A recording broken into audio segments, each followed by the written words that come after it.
is coming my way. Wherever I go, hard luck is there to stay. Good luck never stays a day. Bad luck's always coming my way.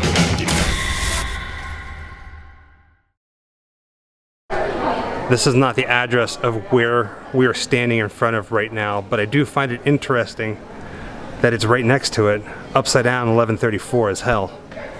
And there she is, the home of America's first female serial killer, Delphine LaLaurie. I think that's how you say her name. It's an interesting name to say. If you don't know anything about her, you're in for a treat. A very grotesque, gruesome, grim treat. Alright, before we get into the gruesome details, well, we're not going to get too details on this, but I do want to point out that actor Nicolas Cage once owned this house.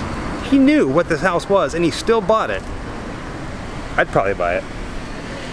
Alright, Jessica, tell us what you know about this house.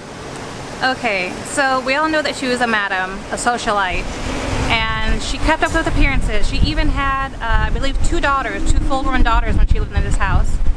And from the outside, it's just a beautiful estate, just like any other down here. On the inside, it was her very own secret torture chamber. The slaves were afraid to speak to anybody for fear that they would be next. And torture chamber is really the proper word for it because she delighted in her own experiments of breaking bones repeatedly. After they had healed and set, she'd break them again. Healed and set, she'd break them again.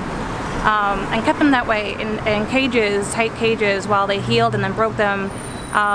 She performed her own version of lobotomies. She would break open skulls while her slaves were alive, and then take a hot poker and stir their brains while they were alive.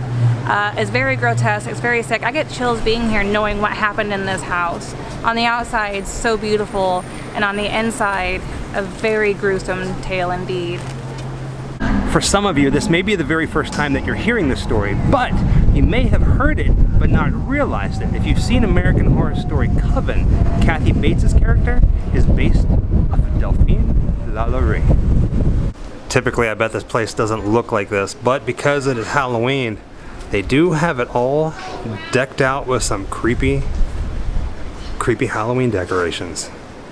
Not really sure what's going on here in this scene, but you know what? It's pretty fitting, I say. That chandelier right there? It says Chop Shop.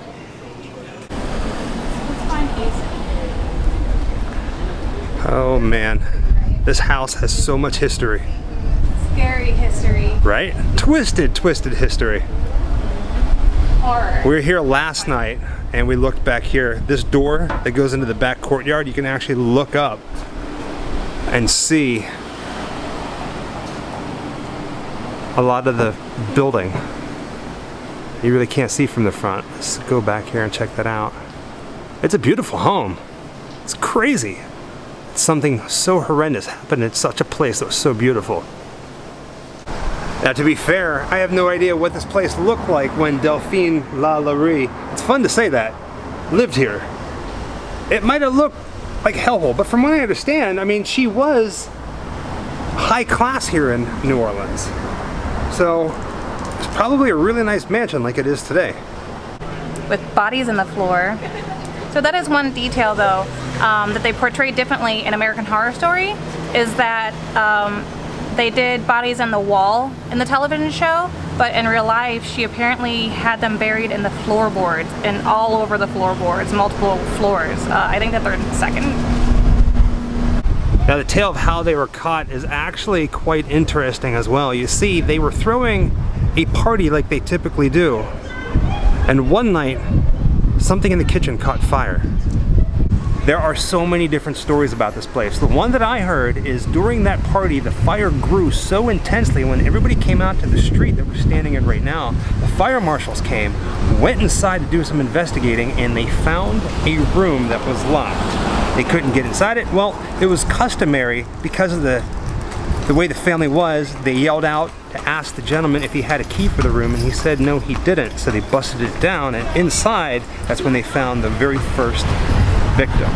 By the time everybody was discovered, Madame LaLaurie and her husband and her daughters disappeared. and they've never been caught.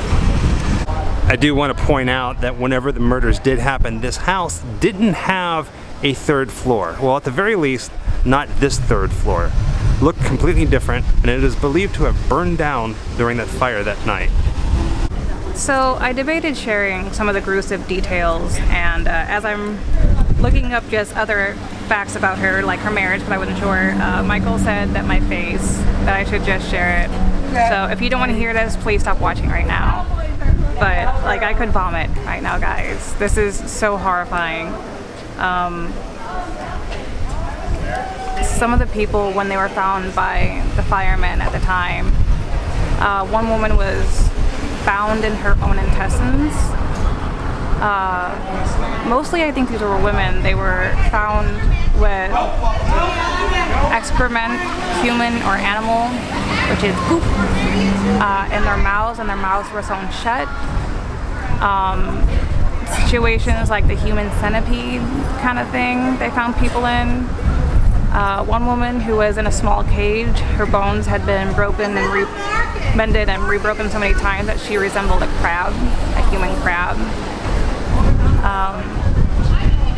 Their eyes were gouged out, their tongues were missing, their intestines and their organs were missing, their skin was peeled, and they were hanging on hooks, and you know, all that manner of things. And even more bodies as they discovered them. Like, I'm just horrified just even having to relive the knowledge of what happened. This place, I'm sure, is haunted by some very poor souls. All of this horrificness happened right here in the French Quarter in New Orleans on Royal Street. So much history here, not all of it is good. Absolutely crazy. Regardless of what the story is, the legend of Delphine LaLaurie here in New Orleans, people tell it, and it just keeps growing and growing and growing. Wherever I come, bad luck just comes my way. Wherever I go, hard luck is there to stay. Good luck never stays a day. Bad luck's always the cause.